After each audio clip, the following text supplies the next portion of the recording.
महासागर न्यूज. आता अनेक विषयाबद्दल सरकारने निर्णय केलेले आहे. स्वतः माननीय मुख्यमंत्री महोदयांनी याच्यामध्ये मागच्याच वेळी मागच्याच काळात विशेष पुढाकार घेऊन कार्यवाही सुरू झालेली आहे. तर मला आता मी त्यांच्याशी आज चर्चा करणार आहोत. त्यांच्या काय मुद्दे आहेत, आणखीन काय कार्यवाही पुढे राहिली असेल, काही त्रुटी राहिल्या असतील तर त्या संदर्भात आज चर्चा करून त्यानंतर पुढे कारवाई करू. पण आता या बैठकीच्या दरम्यान कुठल्या विषयावर चर्चा करणार आहे तसा काही मसुदा त्यांनी त्याच्यापर्यंत सांगितलं त्या संदर्भात नाही, असं काही मसुदा नाही.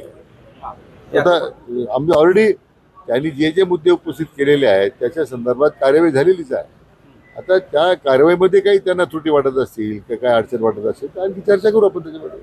हैदराबाद गॅजेटियर नंतर इतर गॅजेटियर लागू कराव्यात अशी त्यांची मागणी असल्याची कळत आहे. सातारा किंवा इतर नाही, त्याच्यामध्ये काय आहे, मुख्यतः हैदराबाद गॅजेटरच्या अंमलबजावणीला सध्या न्यायालयामध्ये सध्या प्रक्रिया सुरू आहे. आता आपण आणखीन काही नवीन मुद्दा उपस्थित केला तर त्याच्यात काय कायदेशीर अडचणी काय उपस्थित होऊ शकतात का, म्हणून आता ॲडव्होकेट जनरलचं ओपिनियन मागवलेलं आहे. ॲडव्होकेट जनरलचं जर ओपिनियन जे आलं, मला वाटतं आता आम्ही आता ते त्यांच्यात प्रस्ताव पाठवला आहे विचारार्थ की सातारा गॅजेट असेल किंवा कोल्हापूर गॅजेट असेल या संदर्भात आपण काय कारवाई करण्याबद्दल काय पुढाकार काय केलं पाहिजे असताना ते एकदा ॲडव्होकेट जनरल ओपिनियन आलं की कारवाई करू.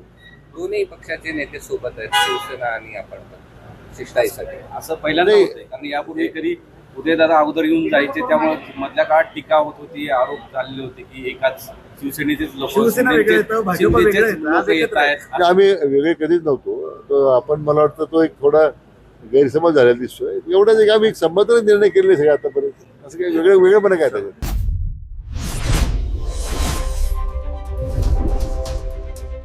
महासागर न्यूज.